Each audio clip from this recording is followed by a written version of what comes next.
Hi, friend. This is Alex McRobbs, founder of the Mindful Life Practice, and you're listening to the Sober Yoga Girl podcast. I'm a Canadian who moved across the world to the Middle East at age 23, and I never went back. I got sober in 2019, and I now live full-time in Bali, Indonesia. I've made it my mission to help other women around the world stop drinking, start yoga, and change their lives through my online Sober Girls Yoga community. You're not alone, and a sober life can be fun and fulfilling. Let me show you how.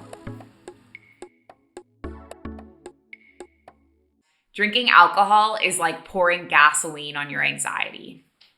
And I think it's true. But for myself, so much of my adult life was associated with drinking alcohol. So I just couldn't imagine a life without it. And I also didn't realize that what I was drinking was directly correlating to my mental health. So I read in a psychology textbook about bipolar disorder. I read about manic episodes. I was like, this is what I have. Like, I have these highs where my mind is racing and moving so quickly, and I have all these thoughts and epiphanies and insights. And then I would just hit a wall and crash and burn and hit a mental health low. And one counselor that I went to recommended that I try yoga. And so I was around 18 at this time. She said, you should try yoga. It's probably going to really help you with your stress and anxiety and your mental health. And so I had tried yoga as a young kid. So funny thing about me, I actually did yoga when I was 10 years old. And I wrote a news article that my sister found that said, breaking news, Alex wants to be a yoga teacher when she grows up. So I had tried yoga as a kid. I really, really loved it. And this time when I tried it as an 18 or 19-year-old, it stuck. So I did this 30-day yoga challenge at this yoga studio in downtown Kingston, which is where I lived, Kingston, Ontario. It was Queen's University. And from the moment I started it, I just knew that this was what I was meant to do with my life.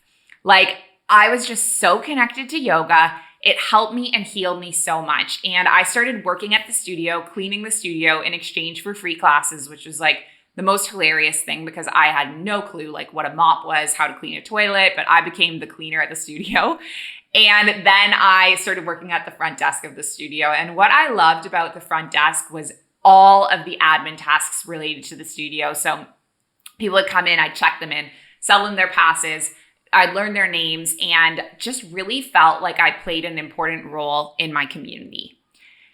So the thing was that my parents were very traditionally minded, the way a lot of parents were in this generation of thinking like, you need to go to university, you need to get a proper job, you need to get a house, you need to get a family, a car, and have a kid and get married. And this was kind of like their vision for how they wanted my life to go. And they really wanted me to get a real job. And so I was in school at university at this point to become a school teacher. And I loved teaching, but being with children all day in a classroom was just like highly stressful for me. And I said on an Instagram live a couple weeks ago, it was like almost like a trauma in itself because you're managing 26 kids, their emotions, their struggles, their suffering, their pain.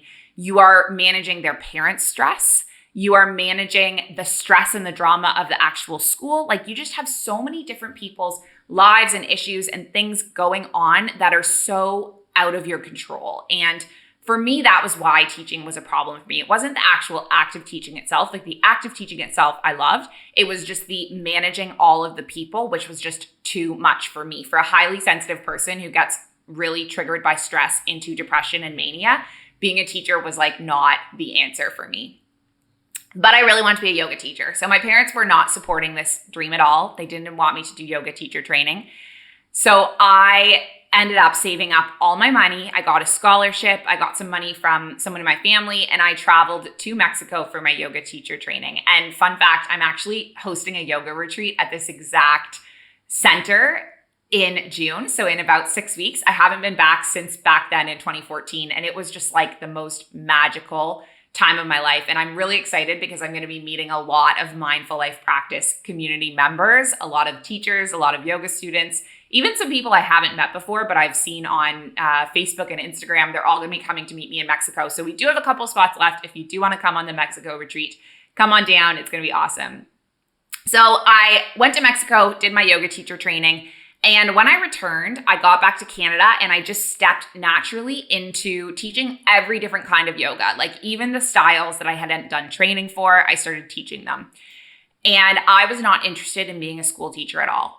I told my parents, I'm just going to stay in Canada. I'm going to do yoga full time. I'm going to work at this yoga studio, which absolutely delighted them. They wanted me to become a teacher. So around this time, I was finishing up my 5-year degree at Queen's University. It was concurrent education. I think it's a 6-year program now, but when I was there, it was 5. And I did 1 student teacher placement. And I had this amazing mentor. And he had taught abroad for 2 years at the start of his career in Egypt. And he said to me, you know, Alex, you should just go abroad. You should teach abroad. You're not going to regret it. And if you don't like it, you can always quit. You can leave. So I started to look into this idea of teaching abroad. I really wanted to go to South America or the Caribbean. I wanted to live in a location where I could be near the beach and where I could party on the beach, basically. But the pay and the packages weren't great in South America. And I ended up buying what I call the Facebook Poke upgrade. So if anyone's listening who's around my age, 30, they would remember when Facebook first came out, there was this upgrade called Facebook Poke. And what Facebook Poke could do was you could just poke people and like, you could just like poke people back and forth. Like there was virtually no point of it except poking. But I always call it the Facebook Poke upgrade because I bought this $25 thing. And what it meant is I could just like poke schools. So I didn't have to like put in effort to write a letter or apply or anything. I could just go boom, boom, boom. I'm interested. So I poked private schools all over the world. And that's when I started to get contacted by principals in countries all over. So I remember getting contacted and doing interviews for places like Bangladesh, Suriname, the Marshall Islands. And the most amazing thing about this was that it was like more tangible learning than if you just read about a textbook, because I have to really, really read about a country and say, is this somewhere where I could live, right? So I'm watching videos about countries, I'm reading about what they have there, I'm looking at like them on Google Maps. And I remember I did a few interviews in the Marshall Islands and I went to my teacher, Simon, and he said, this is probably not a great place for you because there's nowhere you can travel to. And I'm like, that's a good point. If I go overseas, I'm going to want to travel and do trips. And so did all these interviews in Skype, learned all these countries that I had never heard of before, learning about the cultural norms, which countries were landlocked, different religions. It was absolutely amazing. And I was never really interested in these traditional geography lessons in school. But this was so fascinating because it was real purposeful learning about the globe. And during this time, I got scouted by a principal in Kuwait. I had never heard of Kuwait before. I think I got up at 6 a.m. to do the interview. I had done no research.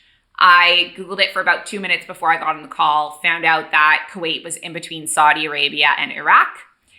It's super conservative and alcohol is illegal.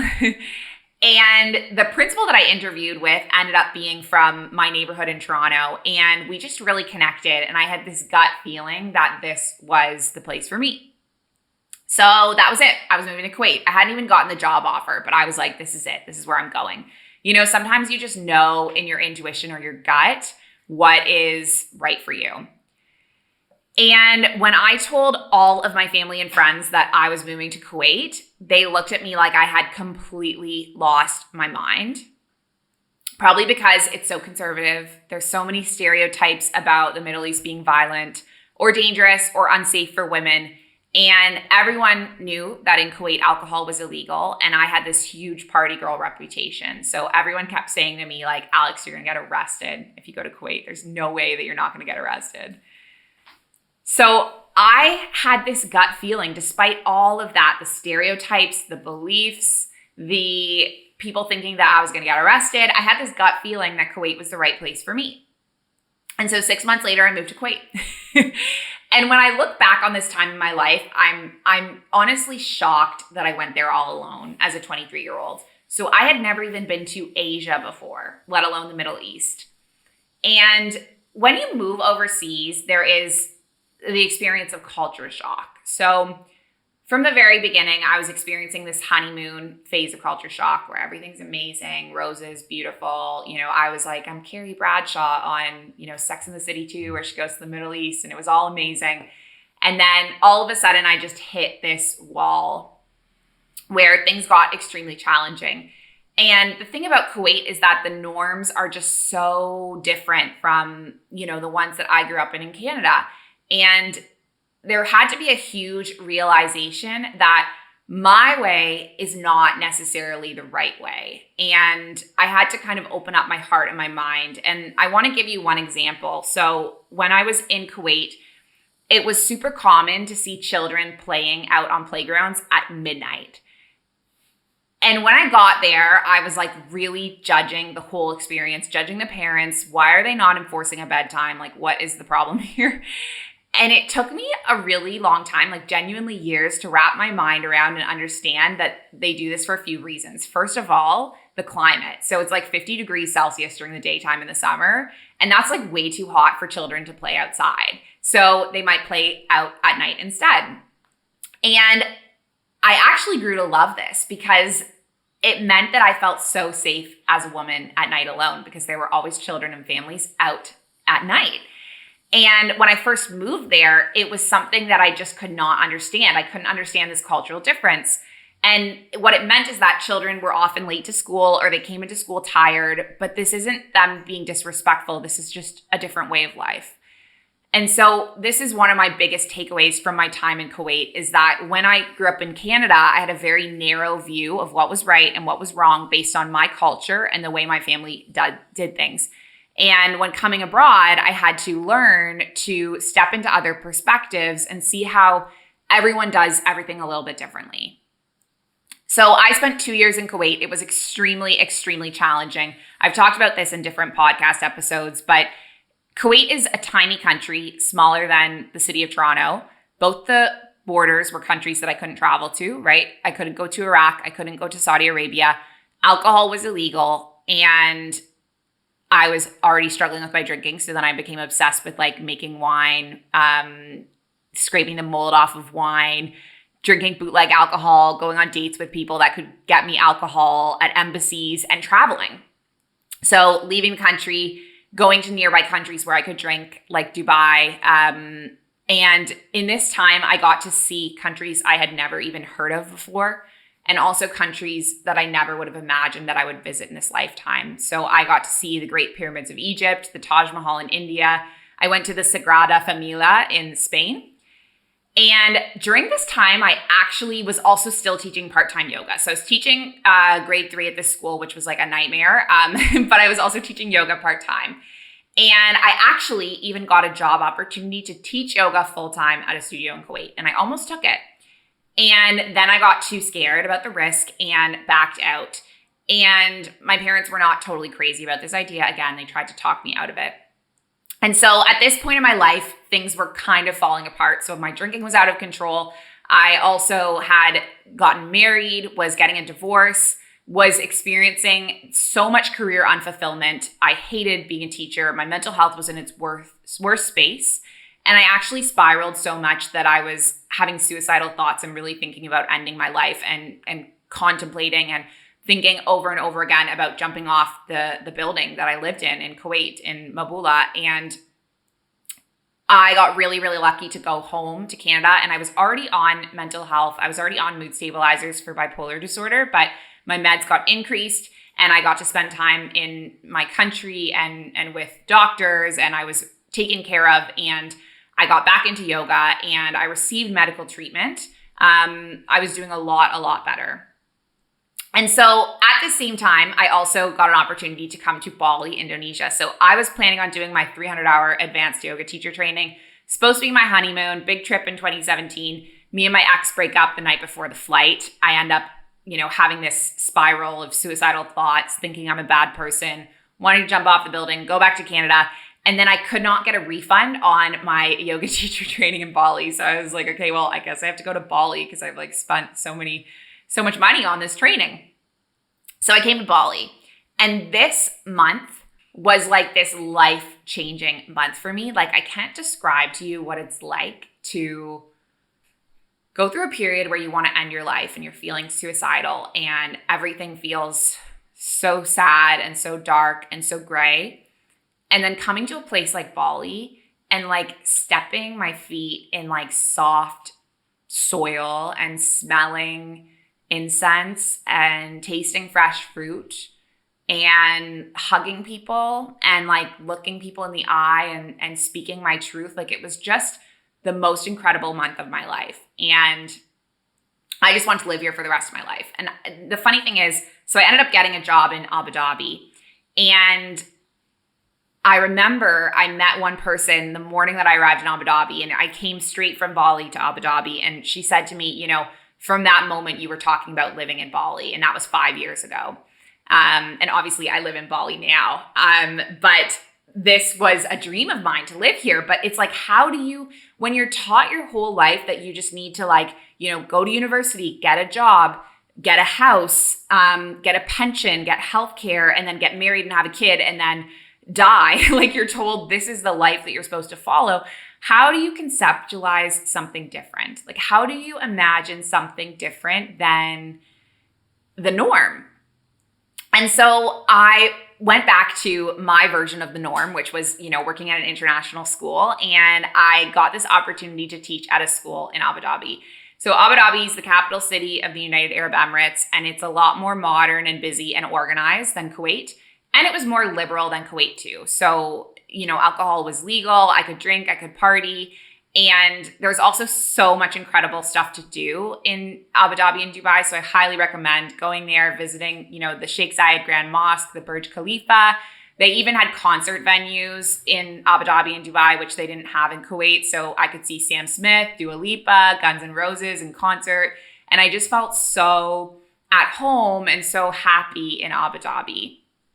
And the funny thing is that people would always say to me, you know, what are you excited about moving from Kuwait to Abu Dhabi? And I would say like, I'm so excited to drink. I'm so excited to have alcohol. I'm so excited to party. And then when I got there and I started partying, like I thought that alcohol would make everything better, but it made it 1,000 times worse. So I'm drinking every night, drinking every weekend, starting to drink at noon on the weekend, drinking on weeknights, hungover, drunk, and just falling back into this downward spiral of depression. So it hit a point in April of 2019 where I started to realize, you know, I have a great life, I have a great job, live in a beautiful city, I eat healthy, I do yoga, I exercise, but why am I still so unhappy? And it began to dawn on me, it must be the alcohol. But I didn't want to quit drinking. I was afraid of quitting drinking, and I truly didn't know what my life would be like without it. So I've shared this story, I feel 1,000 times on podcasts, but I was with my mom in Morocco, and I realized that my entire experience of this vacation was shaped around whether I had access to booze, right? So in Muslim countries, you're going to come across villages and towns where they don't have any alcohol. And this whole trip, I was obsessed with like having wine in my backpack, you know, making sure that I was always prepared so I could always get drunk. And there was one night, well, there were 2 nights in a 4-month period. One was I was in Laos backpacking around Southeast Asia, and I got on a slow boat to travel up the Mekong River and stay in a Laotian village on New Year's. And this should have been the best New Year's of my life, right? The most incredible New Year's of my life. But I was mad about it because I couldn't drink alcohol. And the same thing happened in 2019 April when I was in Morocco. So this should have been the most incredible thing. It was my birthday. I was going to be on the high Atlas Mountains, like a once in a lifetime thing. But I was pissed off and said my birthday was ruined because I couldn't drink alcohol. And this was the pivotal moment for me when I was like, if my birthday is ruined because I can't have alcohol, this means that it's time for me to quit drinking. And at the same time, I had been seeing all these targeted ads for this online program called 1 Year No Beer. And I always like to say about this, you know, we think social media, like algorithms are so creepy and weird. But the thing is, like, if I didn't have these algorithms sending me these ads of people changing their life, getting sober, I don't think I ever would have quit drinking. And so this program called 1 Year No Beer, what was super powerful about it was that they were targeting to normal people who just wanted to take a break from drinking And you didn't have to give up forever. You didn't have to say you were an alcoholic. So I just did 28 days in the beginning. And this was a powerful period of time for me because all this time, I thought that there was something wrong with me, right? I thought if I couldn't stop drinking alcohol, there was something wrong with me. But there were 20,000 people on this Facebook group. And I began to realize that there are actually a lot of people out there that struggle with alcohol. And the reason why is because alcohol is an addictive drug. It's an addictive drug, right? It's like anything. If you smoke too many cigarettes, you are going to become addicted. If you drink too much coffee, you are going to become addicted. And if you drink too much alcohol, you are going to be addicted to that too. No one ever starts drinking alcohol saying, I want to have a problem drinking. We all started partying as teenagers or young adults. We all just did it for fun. And then our drinking got worse and worse. And then we began to get addicted and feel stuck. And so joining this community made me realize that there was nothing wrong with me. The problem is alcohol. The problem is the way we normalize alcohol. The problem is the lack of education and awareness about alcohol. The problem is that the government is profiting so much money from alcohol that they're not going to want to make us stop drinking because this is funding the government, right? Like the US government and the Canadian government makes so much money on alcohol sales a year. And so they're not going to tell you that it's addictive. They're not going to tell you it's harmful because they want you to keep drinking. So during the time that I was quitting alcohol, I went through a very tough withdrawal period. Everyone's experience of this is different. But for me, because I had bipolar disorder, I ended up experiencing pretty big depressive swings where I, again, was having suicidal thoughts. And something that I want to point out about my withdrawal period is that I was a very high functioning person, right? I had a job. I was highly productive. I was even acknowledged by my school as being an outstanding teacher. My drinking never interfered with my ability to do my job. And I still had a withdrawal from it. And I want to point that out because I think we stereotype alcoholics or we stereotype people with drinking issues to think that, they're getting up in the morning and drinking vodka when they wake up. But that was not the case for me. So I was a normal person. I was a grade 1 teacher. No one would know I was struggling. And once I got through this withdrawal, so it was about 11 days, I began to realize, I can never, ever go through that again. I never want to go through that again. And that thought alone was enough to motivate me to stay sober. So when I was quitting drinking, I realized that people who have problems with drinking typically have this problem because they're using alcohol to cope with what's happening in their lives. Whether it's an unhappy marriage, an unhappy job, an unhappy country, usually there is some reason that you're drinking. And it's often a greater symptom of a problem. So for myself, there was a ton of stuff going on, trauma from my childhood, trauma from my teenagehood, trauma from even my experience living in Kuwait. And also, alcohol was numbing me from the truth, which was that all along, I was never meant to be a grade 1 teacher. I was never meant to be a school teacher. I was always meant to do this. I was always meant to be a yoga teacher. And as soon as I quit drinking, I started to wake up to this. Now, something that was pivotal for me in this time was that I met a psychic, Dan, and many of you know Dan. He's been a guest on several of my podcast episodes. We've done lots of retreats together, lots of online collaborations. He's actually popping into my Sober Girls Yoga Circle this coming weekend, the Sober Girls Club. So if you are a Sober Girls Yoga member, you're going to get to meet him this weekend and ask him questions.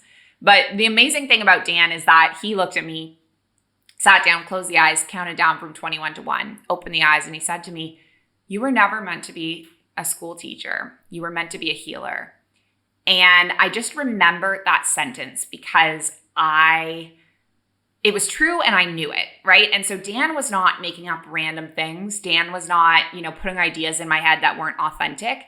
Dan was telling me that what I had always dreamed about was possible. And he was putting it in a visualization and manifestation. And so this is what I say all the time. If you are seeking a change in your life, visualize it, manifest it, make a vision board, write about it, speak it into existence, talk about it.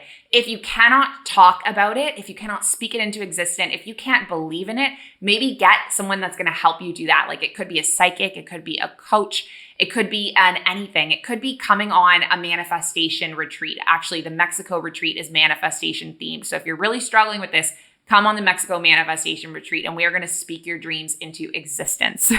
But that was the changing moment for me. It was when Dan helped me realize like I am worthy of a life of my dreams. I am capable of it. I can do it. And so he told me this is all going to start happening around my 30th birthday. And I just turned 30 about a month ago. And here I am. So once I stopped drinking, I realized that drinking was low self-worth behavior. Right? And when I was drinking beer and wine with dinner every night and I was going out partying on the weekend, I was keeping myself in that low self-worth. And as soon as I quit, I realized, I'm worthy of following my dreams. I'm worthy of this career that I love, right? I can do it. And so I started to put all my time, all my energy, all my money into growing the Mindful Life practice. I did further trainings. I became a spin instructor, a bar instructor, a life coach, and I became obsessed with building the Mindful Life practice. So I was doing some online coaching, working for some cities and working for some gyms and studios around the city in Abu Dhabi. And I began teaching my yoga classes in a new form, which was on Zoom. And this was like the pivotal thing, happened at the start of the pandemic, and the community quickly grew. So we've now had about 4,000 people join us for classes or programs over the course of 2 years. We've probably had at our maximum, we had 40 different yoga teachers working for us. I think we've probably had maybe 80 yoga teachers overall teach for us. I think we had 4,000 or 5,000 class recordings on our on-demand archives. So it just grew massively and we became this huge international community. And, meanwhile, I was also doing life coaching. And so basically life coaching is about goal setting. And the biggest thing that I explain it to people is that counseling leans into the past, consulting is more advice giving, and coaching is what gets you where you want to be further and faster than you would on your own. So in this time, I ended up coaching someone through 90 Days Sober. And at the end of our coaching period, he wrote me this letter. And at the end, he said, "Thank you for saving my life." And that was when I realized, I got shivers reading it. I think I cried reading the letter. And that's when I realized that I was meant to be a sober coach. And so as soon as I identified as a sober coach, I evolved into Sober Yoga Girl. That is when the ball got really rolling. And it's funny, I think our purpose, sometimes we don't even choose it. It's handed to us. Right? And so this role was handed to me. And so I developed the Sober Girls Yoga 30-day challenge. And we now have this incredible on-demand Sober Girls Yoga platform. We have all these women that gather together weekly to have circles, to connect, to chat. And the challenge basically looks at every part of a person's life, from their wealth to their health, to their creativity, their joy, their work. We're basically systematically working on and improving everything about your whole self, bit by bit, until you figure out why you're drinking so much and create a life where you don't need alcohol anymore. So I officially opened a business in Dubai and I had full intentions to stay there long term. And then my life kind of changed when I ended up moving to Bali. So I had gotten a new apartment. I was planning on staying in Dubai. That was the plan. And then things were really, really hard for my first few months once I quit my job. So it was hard for me to get a residence visa. It was hard for me to secure the correct apartment, hard for me to move in. There were so many roadblocks. And at the same time, again, targeted ads. I was seeing targeted ads for Bali visas. So you could get a visa, a business visa, come down to Bali. And my psychic Dan kept saying, "Alex, you're going to go to Bali. You're going to go to an island. You're just going to pack everything up, get rid of all your stuff, put your stuff in storage." And the thing is that we're often afraid of these risks, right? We're afraid of letting go because we don't know how it's going to turn out. But what we receive from letting go can be beautiful if we open our minds to it. So me moving to Bali was the final pivotal step, right? So now I have a team helping me produce my yoga classes, helping me run retreats and yoga teacher trainings. And the Sober Girls Yoga platform has become amazing. And all of these things would have never happened if I just stayed in Dubai, right? So right now, what I do, I have the Sober Girls Yoga platform, on-demand yoga classes. I'm actually running the first Sober Girls Yoga teacher training, 200-hour teacher training this summer and this fall. I basically run this really rich and busy online community for women that are quitting drinking or already sober. And I just can't believe that I'm actually doing what I love. Like, I never, ever would have thought that this is what I would be doing with my life, but I am. So I want to share with you, before we wrap up today, a few of my biggest life lessons that I've learned so far. So the first thing I want to share is that the journey in life is not going to make sense while it's happening, but it's going to make sense later when you look back. You are going to encounter times in your life when you're lost, when you don't know what you're doing next, but trust that when you look back on your life, every step along the way is going to make sense in retrospect. Take risks, try new things, be open-minded. Many people, when I said I was moving to the Middle East, had negative stereotypes. You know, people would say that it was war-torn, that women were badly mistreated, that air conditioning didn't exist. But I fell in love with the Middle East, and it opened my heart and my mind. Now I almost never wanted to leave. So just don't believe everything you read on the media and stereotypes about different parts of the world. And life is an adventure, so be open to it. Take risks, try new things. The third thing I want to share is that you should make decisions in life based on what is right for you, because ultimately you are the one who's going to live with them. So I don't regret becoming a school teacher, as it opened up the whole world to me. But I had this inner knowing all along that yoga was my career, and I ignored this inner knowing and I followed a career that was more traditional because I wanted to please my parents or fit into society's expectations of me. And as soon as I got courageous enough to ignore this and to follow my own soul, that's when I became truly happy. The fourth thing I want to share is that when I was growing up, I saw my granddad struggle with an addiction to cigarettes, and he smoked 2 packs of cigarettes a day, and he eventually died of lung cancer. And my parents taught me that cigarettes were an addictive drug and that I should not smoke them. And we calculated how much money he spent on cigarettes in his life, and it was actually enough money to even buy himself a house. And I wish that I was taught about alcohol in the same way that I was taught about cigarettes, right? I got addicted to alcohol. It took my time, it took my money, it took my energy, and it really impacted my mental health for 12 years. All the chaos, all the drama, all the negativity, all of that from my life was from alcohol. And once I removed it, I was 1,000 times happier. And so if I could go back in time to when I was a teenager, I wish I was just be more mindful and more aware about the downward spiral that alcohol would take me on.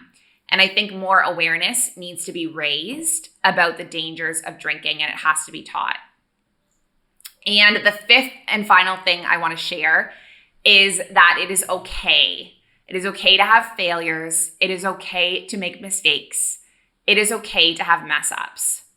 One of my podcast guests, his name was Andy Ramage. He's one of the first guests I had on the show. He actually was one of the original creators of 1 Year No Beer.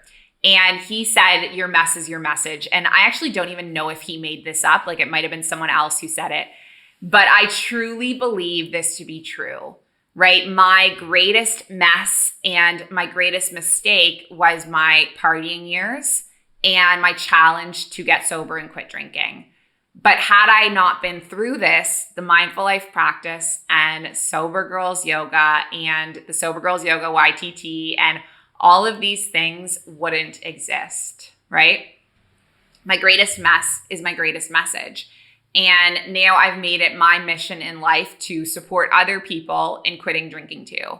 So know that it is okay to fall. It is okay to make mistakes, because life is not about who you are in the past and what mistakes you've made. It's who you are now that matters. Thank you so much for tuning into today's podcast episode. Please make sure you subscribe to the show. Subscribe to the Mindful Life Practice on YouTube. We're going to be posting these episodes once a week regularly. And let me know if you have any questions, any feedback. Join the Sober Curious Yoga Facebook group so that you can connect with all of us on social media. And I'll chat with you soon. Bye. Hi, friend. Thank you so much for listening to this episode of Sober Yoga Girl podcast. This community wouldn't exist without you here, so thank you. It would be massively helpful if you could subscribe, leave a review, and share this podcast so it can reach more people. If we haven't met yet in real life, please come get your 1-week free trial of the Sober Girls Yoga membership and see what we're all about. Sending you love and light wherever you are in the world.